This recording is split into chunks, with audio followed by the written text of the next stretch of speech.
కానీ ఫస్ట్ నుంచి కూడా దీని గురించి చుట్టూరు ఈ కథంతా కూడా వీళ్ళ కూతురు దగ్గరే తిరిగింది. సో అంటే నిజానికి ఈరోజు ఒక రెండో బిడ్డ ఎవరైతే బయటకొచ్చి నిజాలన్నీ కూడా చెప్పిందో ఆమెను గనక హత్య చేస్తుంటే అసలు ఈ హత్య ఎలా జరిగిందనేది మాత్రం ఒక మిస్టరీగానే ఉండిపోయింది. పైగా తన కళ్ళ ముందే తన తల్లిని చంపేశారు. సో వీళ్ళు మందలించిన తర్వాత గొడవలు జరుగుతున్నాయి. తల్లితో గొడవ పడుతుంది. అతను కూడా ఫోన్‌లో మాట్లాడుతున్నాడు. దాదాపు 8 నెలల నుంచి కూడా ఇన్‌స్టాగ్రామ్‌లో పరిచయం. తర్వాత అది ప్రేమ వ్యవహారంగా మారింది. ఇద్దరు కూడా ఇంట్లో నుంచి లేచిపోవడానికి ప్రయత్నించారు. ఒకరోజు ఇంట్లో నుంచి తీసుకెళ్ళిపోయాడు. తర్వాత వీళ్ళ తల్లి పోలీస్ స్టేషన్‌లో కంప్లెయింట్ ఇచ్చింది. దాని తర్వాత వాళ్ళిద్దరిని కూడా తీసుకొచ్చే ప్రయత్నం చేశారు. అండ్ పోలీసుల యొక్క నిర్లక్ష్యం కూడా ఇక్కడ పూర్తిగా కనిపించింది. ఒక 16 ఏళ్ల సంవత్సరంలో ఉన్న ఒక అమ్మాయిని మేజర్ అయిన వ్యక్తి అలా తీసుకెళ్ళిపోవడం అది నేరం. సో అతని మీద ఏదైనా యాక్షన్ తీసుకుని ఉంటే ఈరోజు ఇక్కడ ఒక మనిషి ప్రాణాలు పోయుండేవి కాదు.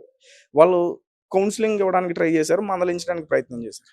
దాని తర్వాత ఈమె పోలీసులు చెప్పిన తర్వాత ఇక్కడికి వచ్చేసింది. హ్యాపీగా ఇంటికి వచ్చింది. వీళ్ళ తల్లితోనే ఉంది. అండ్ వీళ్ళిద్దరికి గొడవలు జరుగుతూనే ఉన్నాయి. ఎందుకంటే వీళ్ళకి ఒక పక్క ఈ ప్రేమ వ్యవహారం కావచ్చు, ఇంతకు ముందు వీళ్ళ ఫ్యామిలీలో జరిగిన ఒక ఇన్సిడెంట్ కావచ్చు. ఇప్పుడు మనం మొదటి భర్త, రెండో భర్త ఏదైతే చెప్పుకుంటున్నామో ఆ ఇన్సిడెంట్ కావచ్చు. ఎందుకంటే ఈ కుమార్తె ఈ 10వ తరగతి చదువుతున్న ఈ బాలిక మొదటి భర్త కుమార్తె కావడం. సో ఆ రకంగా వాళ్ళిద్దరికీ కూడా గొడవలు జరుగుతున్నాయి. తర్వాత ఈ గొడవలన్నీ జరిగిన 3 రోజుల తర్వాత అతన్ని ఇక్కడికి పిలిపించారు. సో ఇప్పుడు తన తల్లిని పూర్తిగా అంతం చేయాలి. తన అడ్డుని తొలగించుకోవాలి. అంటే ఏం చేయాలన్నా, ఏ పని చేయాలన్నా సరే ఈమె అడ్డు వస్తుంది. కాబట్టి ఈమెను ఏదో రకంగా చంపేయాలని చెప్పేసి శివ ప్లాన్ కాదు. ఇప్పుడు బాయ్ ఫ్రెండ్ ఎవరైతే మనం మాట్లాడుకుంటున్నామో అతని ప్లాన్ కాదు.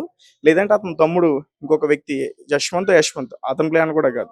ఇదంతా కూడా కూతురు ప్లానే. తనకి తల్లి మీద కక్ష ఉంది. అంటే రెండో పెళ్లి చేసుకున్న తర్వాత నన్ను బాగా చూసుకోలేదు, నన్ను పట్టించుకోలేదు, నన్ను హింసించిందనే ఒక ఇది మైండ్లో పెట్టేసుకుంది. సో దానివల్ల ఈ రకంగా పాల్పడిందని చెప్పుకోవచ్చు. అండ్ వాళ్ళ చిన్నపిల్ల ఎవరైతే ఉన్నారో ఆమె స్కూల్కి వెళ్ళింది. అప్పుడే ఇంటికి వచ్చింది.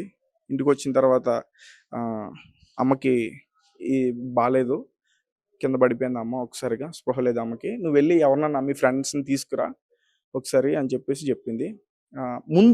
దీనికన్నా ముందు ఒక చిన్న ఇది కూడా జరిగింది. అది చెప్పడం మర్చిపోయాను, సారీ. అమ్మ మనల్ని బయటికి వెళ్ళి ఒక ఆంటీని తీసుకురమ్మంది, మన ఇద్దరం వెళ్ళాలని చెప్పేసి ఒక కథ చెప్పడం మొదలుపెట్టింది ఆమెకి. పాపం మా చిన్న పిల్ల కదా, 7వ తరగతి చదువుతుంది. ఆమె నమ్మేసి నిజంగానే ఎవరినో తీసుకురమ్మంది మా అమ్మ అని చెప్పేసి వెళ్ళింది వచ్చేసరికి ఈ ఇన్సిడెంట్ అంతా జరిగింది. తర్వాత ఆమె వచ్చిన తర్వాత కూడా స్పృహ తప్పి పడిపోయింది. ఎవరన్నా తీసుకురా, ఎవరికి చెప్పకు, ఒక మీ ఫ్రెండ్స్కి ఎవరికైనా తీసుకురా అని చెప్పేసి చెప్పారు. ఈ లోపల వీళ్ళు చెయ్యాల్సిందంతా కూడా చేస్తారు. ఇందాక నేను చెప్తున్నట్టు ఏదైతే సుత్తి ఉందో దాన్ని తీసుకుని బలంగా కొట్టడం, ఇవన్నీ కూడా చేశారు. తర్వాత పగిళ్ళ శివ అనే వ్యక్తి వాళ్ళ తమ్ముడు కూడా అంజలి యొక్క గొంతును కూడా కోసేశాడు. సో అయినా సరే అంత పెద్ద దాడి జరిగిన ఆమె పైన ఆమె కొన ఊపిరితో ప్రాణాలతో ఉంది. ఆ చిన్న పాప వచ్చిన తర్వాత కూడా ఆమె ప్రాణాలతోనే ఉంది.